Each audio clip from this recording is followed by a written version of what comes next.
Welcome to Train Signal. You're watching a video about deploying read-only domain controllers.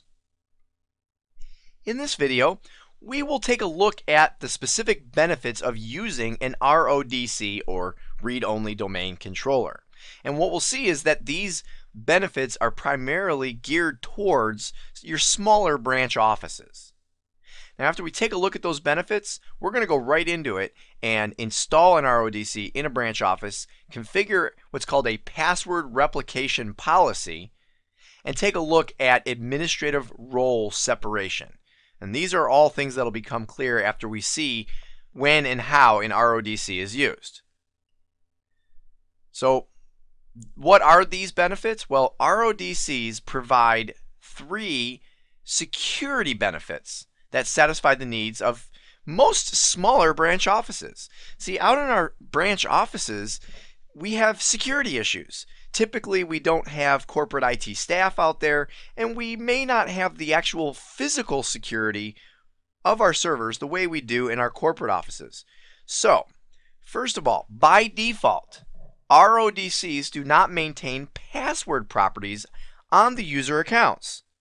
And what this means is, if somebody were to gain access to this domain controller, well, they would not be able to get access to any of the user passwords in the Active Directory database. Now, we're going to take a look when we get into it as to how we can change that and possibly keep some passwords out there, but we'll address that when we get there.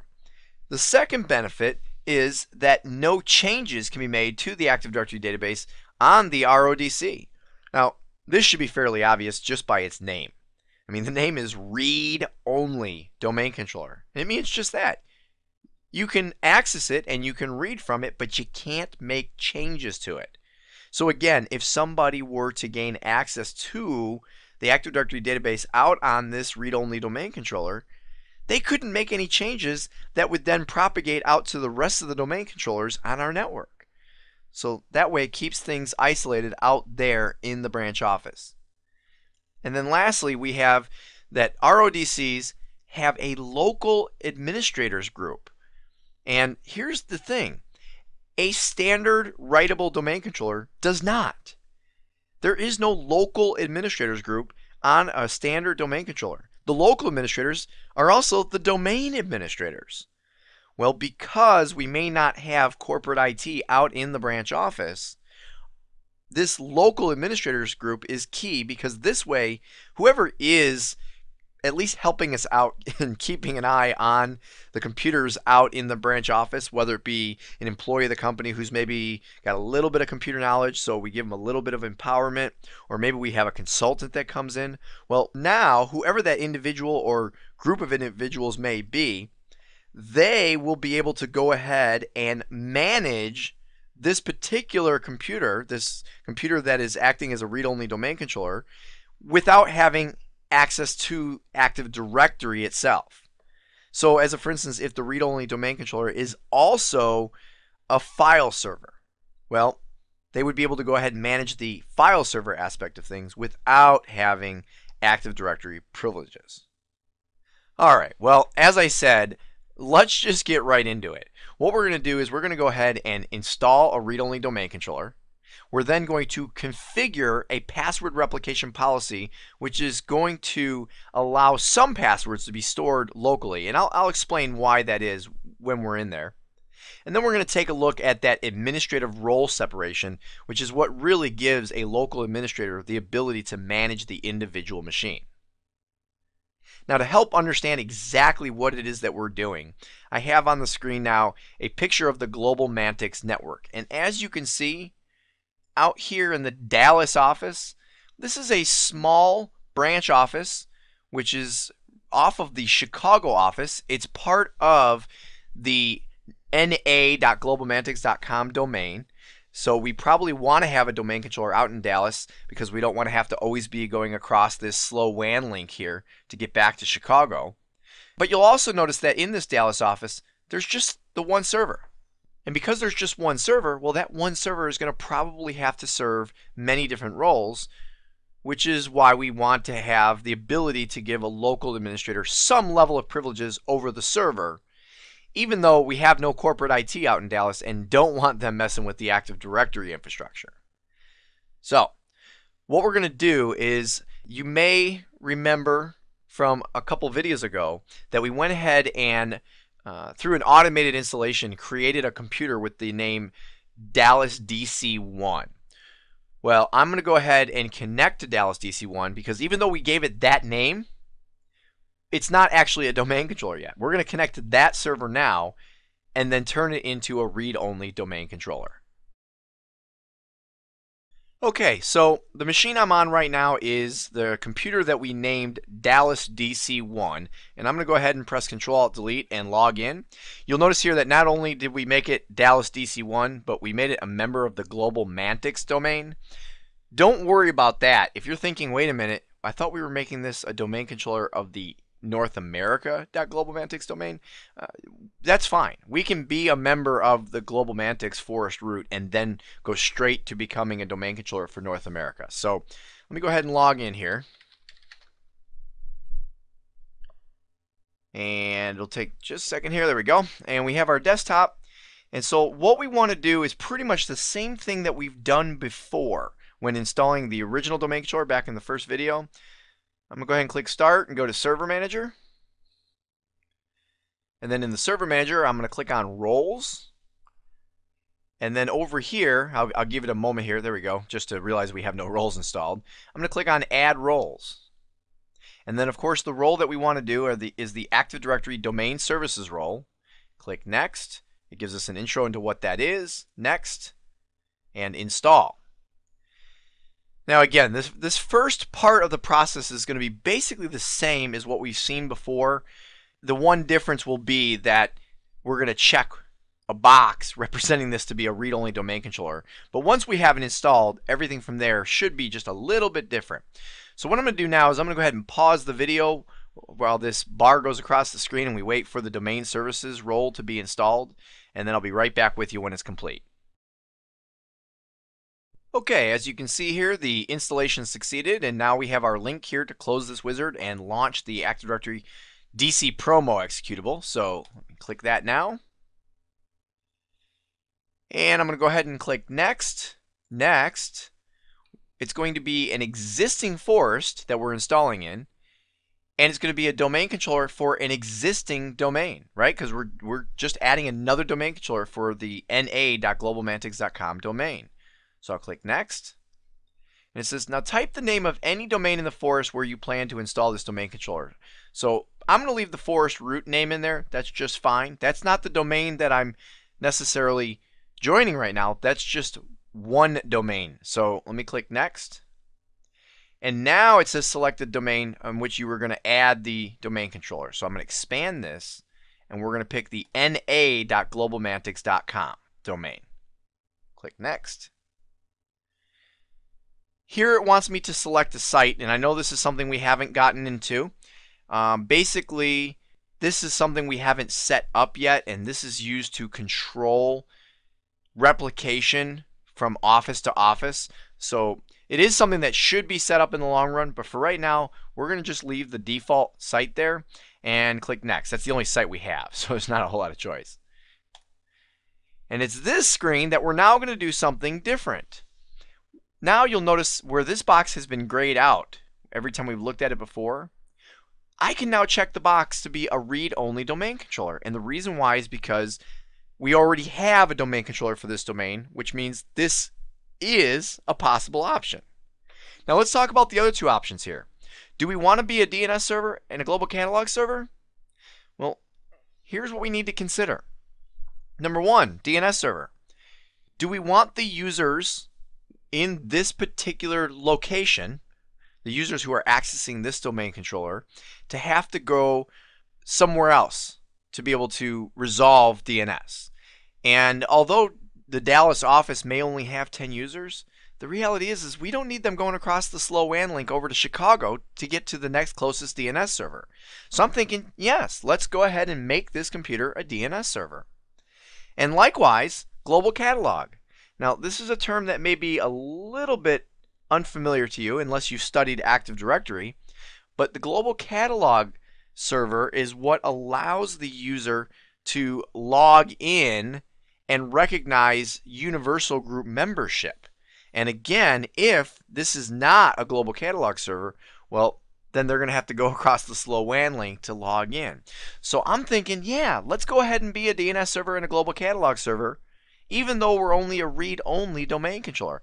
That way, everything can stay local in the Dallas office for the Dallas users. So let's go ahead and click Next. Now this screen, which is the delegation of RODC installation and administration, is not something that we have to worry about right now because we're actually going ahead and doing the complete installation. And this has to do with something called pre-staging of RODC installations. See, it says here that the user or group that you specify will be able to attach a server to the RODC account that you're creating now and complete the RODC installation. They also, of course, would then have administrative privileges on that RODC. We don't actually have to do this because we're not trying to pre-stage for an RODC. We're just installing it. So I'm going to go ahead and click on Next without worrying about this screen. Now, as usual, we need to pick a location for our stuff, and we only have one hard drive, so we'll take the defaults. Next, need to go ahead and enter a password for restore mode. And go ahead and click Next.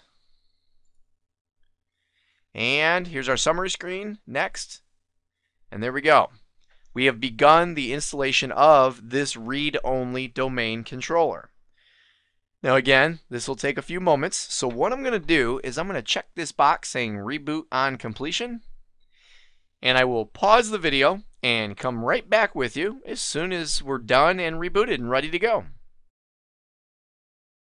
Okay, so the process has completed, the computer has rebooted, so let's press Ctrl-Alt-Delete and log back in.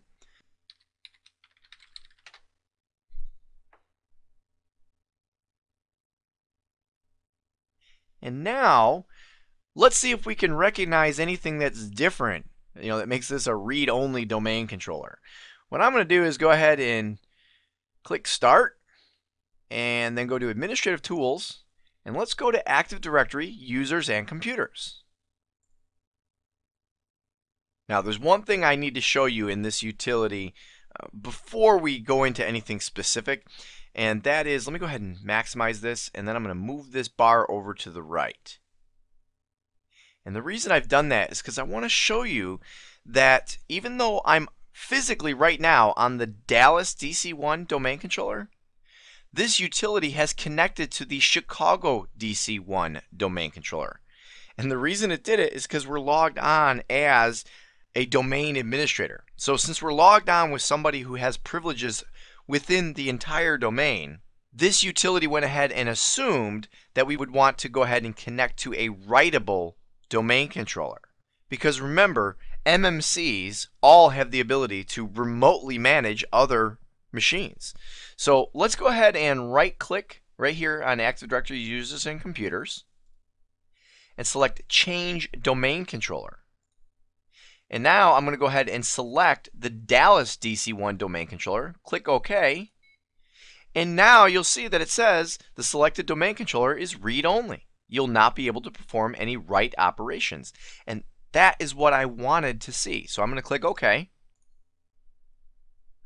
And now if I expand the domain and right click on a container, you may notice that there is something missing, and it would be right around here. I'd have a selection for new, giving me the ability to create something new. Well, I can't do that right now because this is read only. Now I can still look at properties, I can still look at everything that has to do with this domain from this domain controller, but I can't make any changes. Now if I want to go ahead and make changes, well then I need to go back to Chicago DC1, which is the only writable domain controller within our domain. Now to demonstrate a couple more things to you, I'm going to do just that. I'm going to right click on Active Directory Users and Computers, change domain controller, and let's go back to Chicago DC1. And this time when I expand the domain and right click on Users, see, there's that new we were looking for. And I'm going to go ahead and select New Group. and I'm going to create a group called Dallas Users. And this group is going to be a group that all users out in the Dallas office, all 10 of them, will become a member of. Now, global security group is just fine. Don't worry about that for right now. That's in a different lesson, but for right now, I just want you to go ahead and create this group if you're following along so that you can see a couple of the extra features of a read-only domain controller. So let me click OK.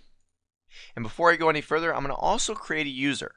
I'm going to right-click, select New, User, and this user's name is going to be Dallas Administrator.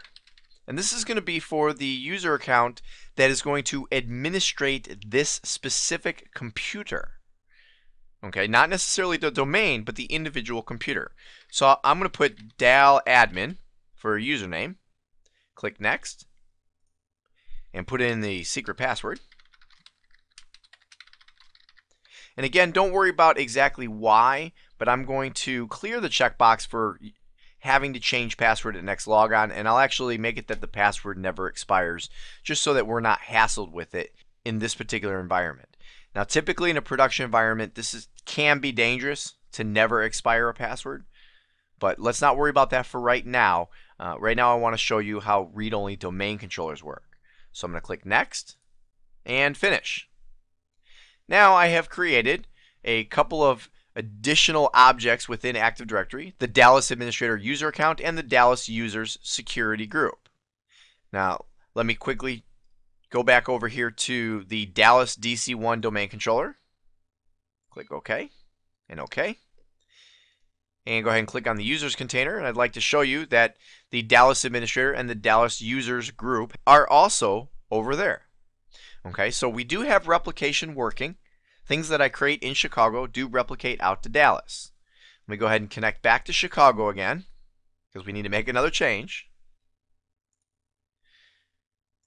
Okay, now the first thing I would like to show you has to do with something called password caching.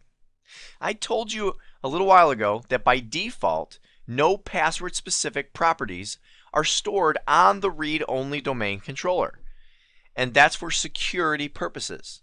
But the downside to that is when users from the Dallas office connect, or attempt to log in, I should say, what the Dallas DC1 read-only domain controller has to do is it has to go across our WAN link over to Chicago DC1 to go ahead and verify the password.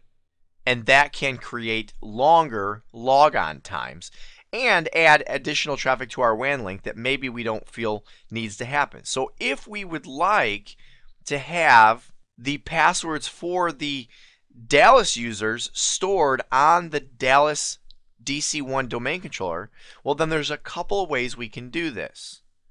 Let me go ahead and expand this so we can see all these names of all these different groups, because there's a group here called the Allowed RODC Password Replication Group.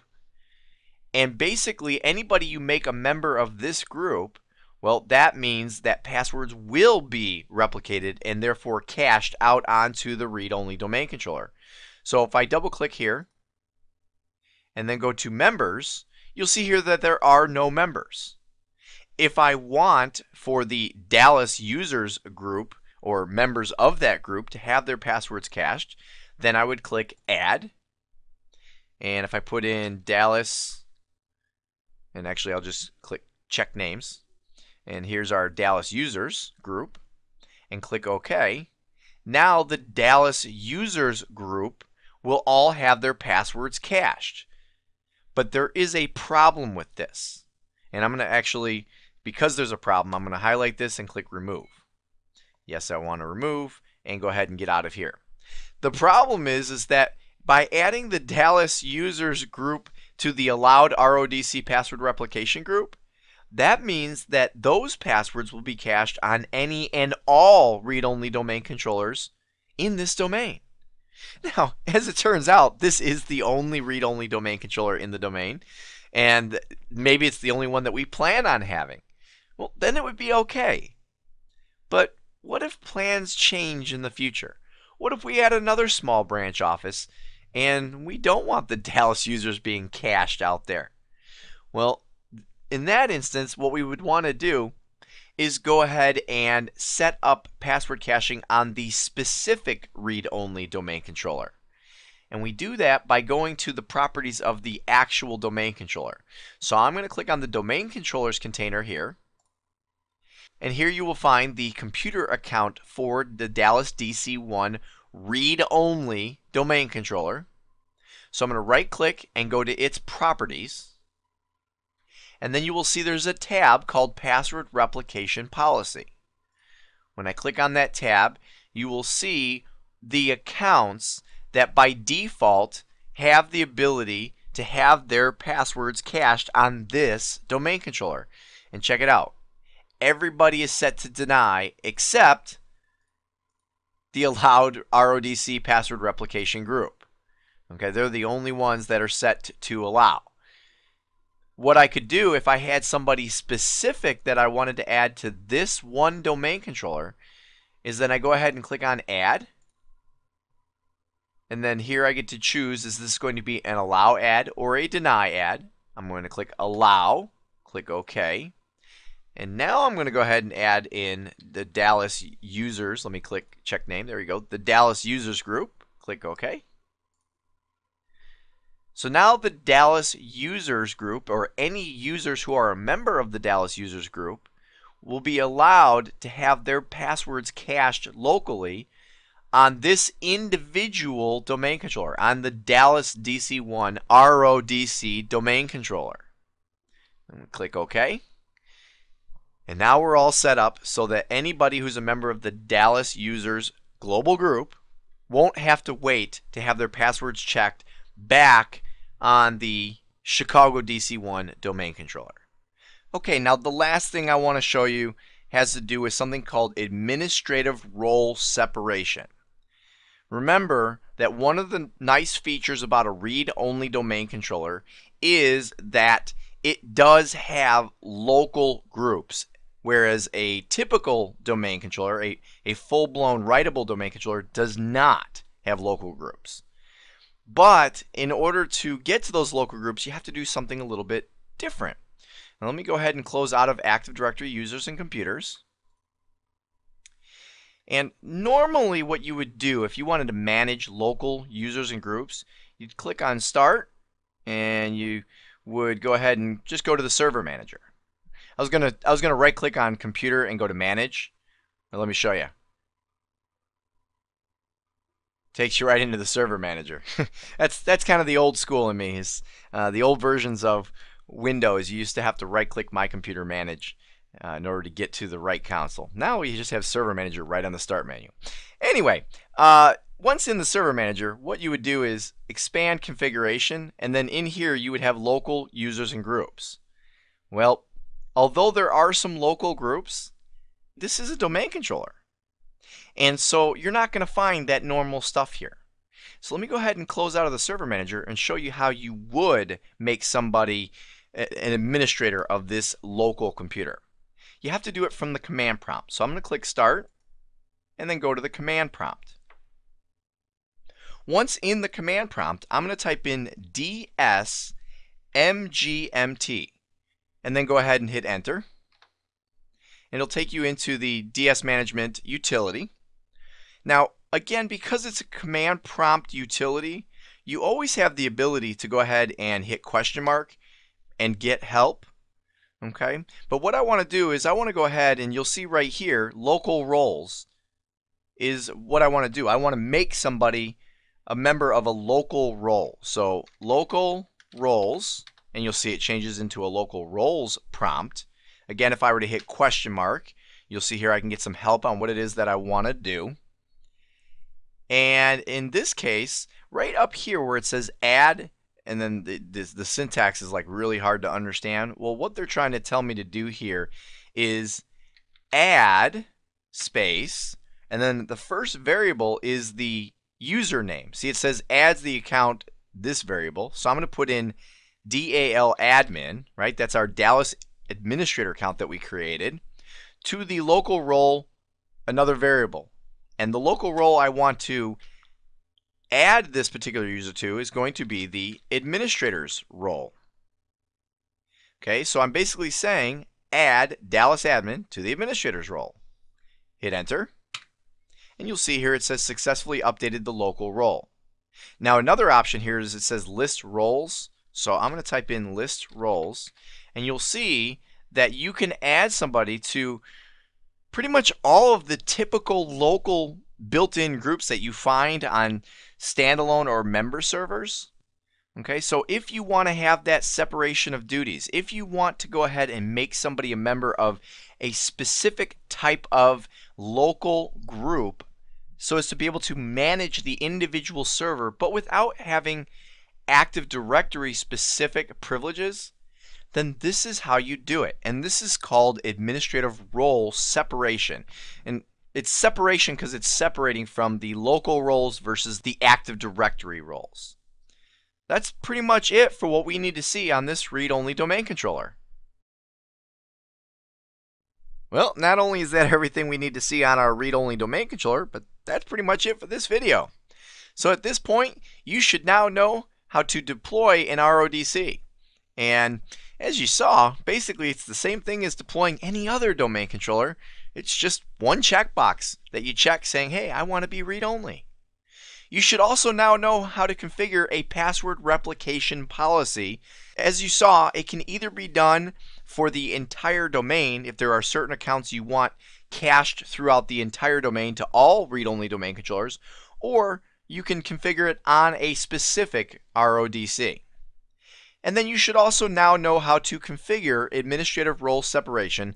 In other words, make somebody a member of a local administrators group so that they can administrate the local machine separate from Active Directory. And again, remember, that can only be done through the command prompt. It cannot be done through the GUI. Alright, well, that's it. I will see you in the next video.